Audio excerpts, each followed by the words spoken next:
தலைநகர் சென்னையிலிருந்து கடைக்கோடியில் இருக்கும் கன்னியாகுமரிக்கு 1 மணி நேரத்தில் செல்ல முடியுமா? எதிர்காலத்தில் இதற்கான வாய்ப்புள்ளது என்கின்றனர் சென்னை IIT மாணவர்கள். எப்படி இது சாத்தியம்? என்னவித ஆராய்ச்சி இது? இந்த தொகுப்பில் விரிவாக பார்க்கலாம்.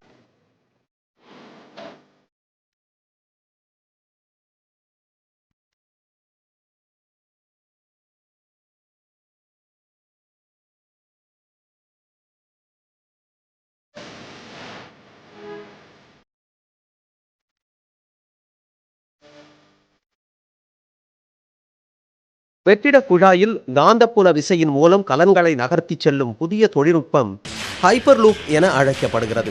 அமெரிக்கா, ஜப்பான் போன்ற நாடுகளிலேயே ஆராய்ச்சியில் இருக்கும் இந்த தொழில்நுட்பத்தை சென்னை IIT மாணவர்கள் 2019ஆம் ஆண்டு முதல் மேற்கொண்டுள்ளனர். ஹைப்பர்லூப் தொழில்நுட்பத்தில் வெற்றிட குழாயில் கலன்கள் அதிவேகமாக பயணிக்கின்றன. இந்த தொழில்நுட்பத்தில் சிறப்பியல்பு வாய்ந்த வெற்றிட குழாய் மற்றும் கலன்களை சென்னை IIT மாணவர்கள் உருவாக்கியுள்ளனர். ஆய்வுக்காக உருவாக்கப்பட்ட வெற்றிட குழாயில் கலன்கள் மணிக்கு 25 கிலோமீட்டர் வரை பயணிக்கிறது. இது சுத்தமாக ஃபுல்லாக கான்டாக்டே இருக்காது. ஸோ ஒரு வேக்கம் டியூப்ல காற்றே இல்லாத இடத்துல வெரி ஹை ஸ்பீடில் போக முடியும்.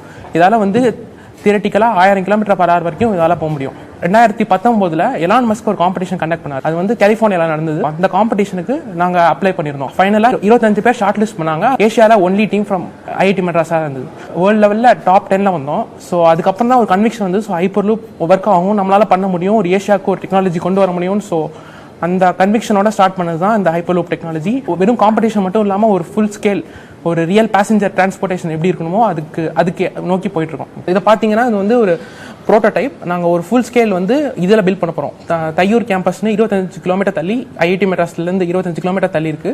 ஸோ அங்கே இந்த ஃபுல் ஸ்கேல் 500 மீட்டர்ஸ் ஒரு ஸ்ட்ரெயிட் ஸ்ட்ரெச் அதை நாங்கள் இந்த ஆகஸ்ட்குள்ளே பில்ட் பண்ணுறதா பிளான் பண்ணியிருக்கோம். IIT மாணவர்களுக்கு L&T நிதி உதவி அறிவித்திருப்பதை அடுத்து இந்த ஆராய்ச்சி அடுத்த கட்டத்திற்கு முன்னெடுக்கப்படுகிறது. இன்னும் 5 வருட காலத்திற்குள் இந்தியா ஹைப்பர்லூப் தொழில்நுட்பத்தில் தனது கணிசமான பங்கை வகிப்பதற்கு இது ஒரு முன்னோட்டமாக இருக்கும் என வல்லுநர்கள் கூறுகின்றனர். புதிய தலைமுறைக்காக ஒளிப்பதிவாளர் கேசவனுடன் செய்தியாளர் பாலவெற்றிவேல்.